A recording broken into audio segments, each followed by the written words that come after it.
Welcome to the book of Galatians, chapter 2, verse 1 to 21. The apostles accept Paul. Then 14 years later, I went back to Jerusalem again, this time with Barnabas, and Titus came along too. I went there because God revealed to me that I should go. While I was there, I met privately with those considered to be leaders of the church and shared with them the message I had been preaching to the Gentiles.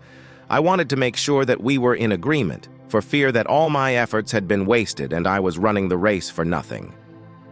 And they supported me, and did not even demand that my companion Titus be circumcised, though he was a Gentile. Even that question came up only because of some so-called believers there, false ones really, who were secretly brought in. They sneaked in to spy on us and take away the freedom we have in Christ Jesus. They wanted to enslave us and force us to follow their Jewish regulations. But we refused to give in to them for a single moment. We wanted to preserve the truth of the gospel message for you, and the leaders of the church had nothing to add to what I was preaching. By the way, their reputation as great leaders made no difference to me, for God has no favorites. Instead, they saw that God had given me the responsibility of preaching the gospel to the Gentiles, just as he had given Peter the responsibility of preaching to the Jews. For the same God who worked through Peter as the apostle to the Jews also worked through me as the apostle to the Gentiles. In fact, James, Peter, and John, who were known as pillars of the church, recognized the gift God had given me, and they accepted Barnabas and me as their co-workers. They encouraged us to keep preaching to the Gentiles, while they continued their work with the Jews. Their only suggestion was that we keep on helping the poor, which I have always been eager to do.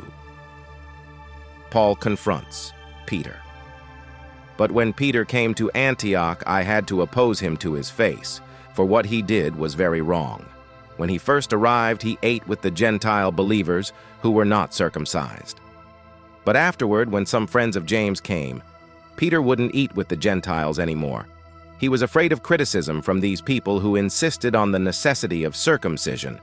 As a result, other Jewish believers followed Peter's hypocrisy, and even Barnabas was led astray by their hypocrisy. When I saw that they were not following the truth of the gospel message, I said to Peter in front of all the others, "Since you, a Jew by birth, have discarded the Jewish laws and are living like a Gentile, why are you now trying to make these Gentiles follow the Jewish traditions? You and I are Jews by birth, not sinners like the Gentiles. Yet we know that a person is made right with God by faith in Jesus Christ, not by obeying the law. And we have believed in Christ Jesus so that we might be made right with God because of our faith in Christ, not because we have obeyed the law. For no one will ever be made right with God by obeying the law. But suppose we seek to be made right with God through faith in Christ, and then we are found guilty because we have abandoned the law. Would that mean Christ has led us into sin? Absolutely not. Rather, I am a sinner if I rebuild the old system of law I already tore down. For when I tried to keep the law, it condemned me. So I died to the law. I stopped trying to meet all its requirements so that I might live for God.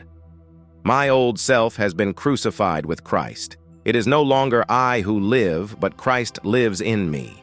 So I live in this earthly body by trusting in the Son of God, who loved me and gave himself for me. I do not treat the grace of God as meaningless, for if keeping the law could make us right with God, then there was no need for Christ to die.